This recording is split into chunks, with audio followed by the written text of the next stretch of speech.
V ponedeljek 20. septembra je ob 17. uri v prostorih občinskega odbora Zares nova politika Slovenske Konjice na Starem trgu 32 v Slovenskih Konjicah potekala novinarska konferenca na temo Predšolska vzgoja in izobraževanje v občini Slovenske Konjice. Helena Pačnik, Monika Kerovec-Korošec in Tadej Slapnik so predstavili program liste za Zares nova politika Slovenske Konjice za zagotavljanje kvalitetne in dostopne predšolske vzgoje in izobraževanja, s katerim nastopajo na letošnjih lokalnih volitvah. Predstavili so potrebe po zagotavljanju ustreznih igralnih površin, nujnih vzdrževalnih in investicijskih del v posameznih enotah vrtcev ter se zavzeli za izgradnjo novih vrtcev v Slovenskih Konjicah, Ločah in Žičah. Nujna je tudi podpora pri izgradnji nove telovadnice na osnovni šoli Loče in predlagali so ustanovitev srednje glasbene šole v Slovenskih Konjicah. Lepo pozdravljeni na današnji novinarski konferenci kandidatov in kandidatk stranke Zares nova politika na letošnjih lokalnih volitvah. Namen vam imamo predstaviti naše programske poglede na področju zagotavljanja kvalitetne predšolske vzgoje in izobraževanja v občini Slovenske Konjice. Z mano sta gospa Helena Pačnik in gospa Monika Kerovec-Korošec, ki bosta pomagala mi skozi novinarsko konferenco predstaviti ta dva, mislimo, v našem programu najpomembnejši točki, s katerimi nastopamo. Jaz bi v uvodu povedal, da je sam občinski odbor Zares nova politika že v preteklosti, pred 2 leti,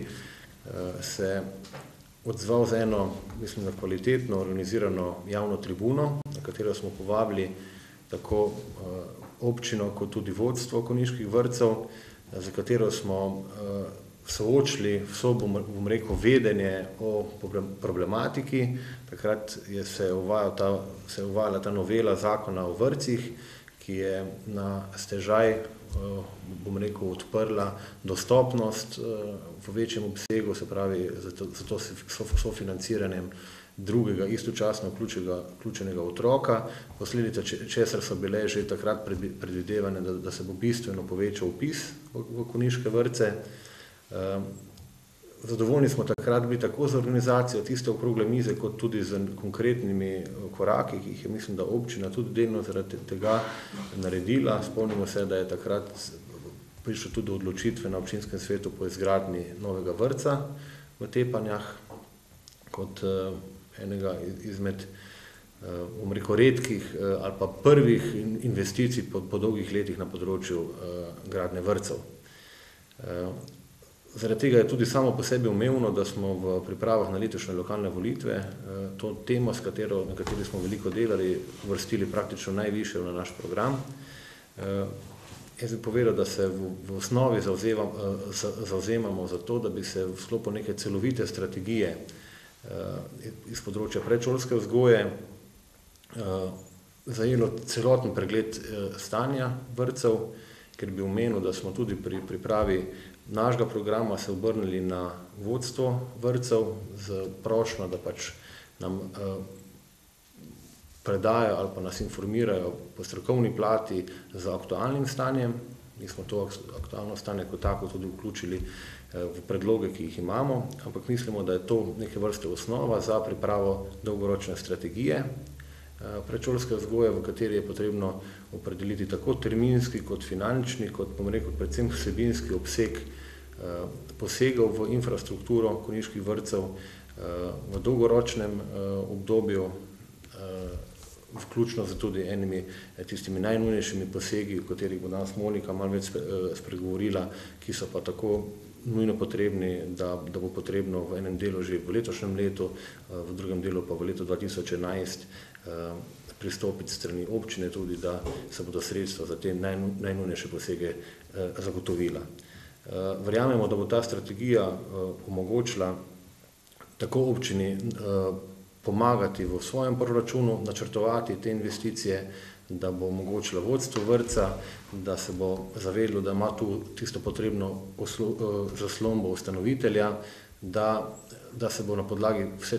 te potrebne gradbene dokumentacije, ocenjenih finančnih stroškov pristopilo tudi k iskanju virov. Mi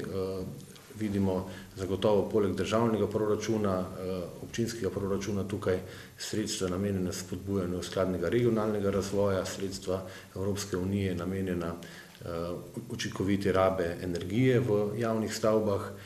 sredstva finančnega mehanizma Norveške in še katera bi se zagotovo našla, ampak še enkrat, zato je potrebna dokumentacija, zato so potrebni konkretni gradbeni načrti in tudi neka časovna razporeditev, ki bo v občini zagotovila neko soglasje, po katerih prioritetah, v katerih krajih, vemo, da so tu Loče, da so tu enote v Slovenskih Konjicah, se bo gradilo, da bomo pač v skladu z možnostmi potem prišli tudi do prenove kapacitet prostorskih konjiških vrtcev. Tukaj z moje strani v uvodu, jaz bi zdaj besedo predal Moniki, ki bo pa malo več spregovorila o teh aktualnih situacij v konjiških vrtcih za temi najnujnejšimi posegi, ki so potrebni že v kratkoročnem obdobju. Izvoli, Monika. Govorila bi torej o ustrezni igralni površini in pa nujnih infrastrukturnih posegih, ki so potrebni v naših vrtcih. Kot je že tedaj omenil, bi bilo potrebno še v letu 2010 z izgradnjo ustreznih prizidkov, mišljeno na terase, zagotoviti primerno kvadraturo igralnih površin, ki pa bo v skladu s pravilnikom o normativih in pa minimalnih tehničnih pogojih za vrtce, ki govori, da bi naj bilo praviloma na otroka 4 kvadratne metre, vendar ne manj kot 3 kvadratne metre notranje igralne površine. Žal se to v enotah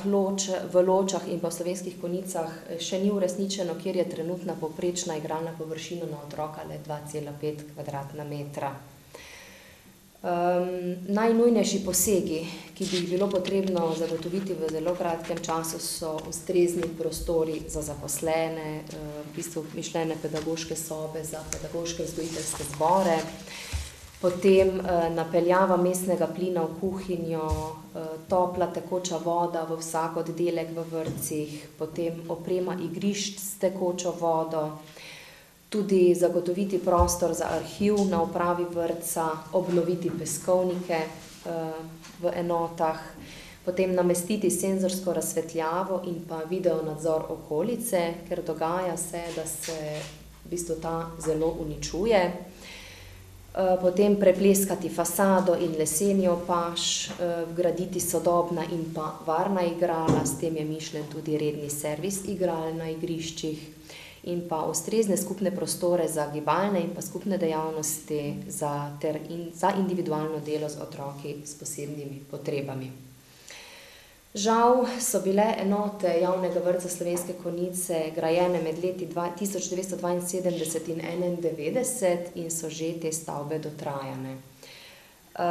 bistvu so prostorsko, ekološko in pa energetsko že nefunkcionalne in prostori ne ustrezajo več potrebam in pričakovanjem otrok ter njihovim staršem, tudi zaposlenim in pa seveda tu so še pa predpisani zakonski normativi, ki zahtevajo svoje. Zato smo se kandidati in kandidatke politike Zares, Nova politika, zavzemali in se bomo zavzemali, da občina v obdobju 2010-2015 zgradi sodobno opremljene nove vrtce v Slovenskih Konjicah, ki bodo nudili takšne pogoje, ki bodo v bistvu zadostovali otrokom, staršem in pa zaposlenim. Bi pa povedala, da menim, da smo pa kljub vsem prostorskim in pa materialnim pogojem v našem vrtcu kar uspešni, vendar želimo postati še boljši. Prepričana sem, da bo glede na povečano število rojstev in pa na dobre rezultate dela strokovnega kadra, da se bo uresničila zadeva in bomo v bistvu rešili te prostorske pogoje in kvalitetno peljali predšolsko vzgojo v naši občini še naprej. Hvala lepa, Monika. Sem dodal še, prej nisem omenil pri tem, ko sem govoril o strategiji, da pozdravljamo tudi podelitev koncesije zasebnemu vrtcu v Slovenskih Konjicah, ki je to koncesijo lokalno dobil pred kratkim. Menimo, da lahko dopolnjuje kvalitetno tudi, bom rekel, ponudbo kvalitetne predšolske vzgoje. Zavedati se pa moramo, da vkolikor občina ne bo kot ustanoviteljica pravočasno pristopila k temu, da bo obstoječe javne vrtce modernizirala ustrezno, da bo ta prepad vedno večji in da bomo zelo hitro lahko se soočali tudi z težavo, da vkolikor se bodo še ostali zasebniki odločali, da se bodo starši preprosto tudi za višjo ceno odločali, da bodo svoje otroke vključevali v te zasebne vrtce in bomo imeli dejansko še en problem več, to bojo vrtci, javni vrtci, v katerih bo potrebno odpuščati, v katerih bo praktično ta konkurenčna sposobnost takšna, da neke prihodnosti ne bo. Zaradi tega še enkrat smatramo, da je bilo dobro, da se je zdaj v tem obdobju koncesija podelila, ampak da je pa sedaj absolutno nujno potrebno, tako kot je Monika tudi omenila, modernizirati konjiške vrtce in odgovoriti potrebam časa. Toliko na to temo, zdaj bi pa v osnovnošolskem in srednješolskem izobraževanju predal besedo Heleni. Izvoli.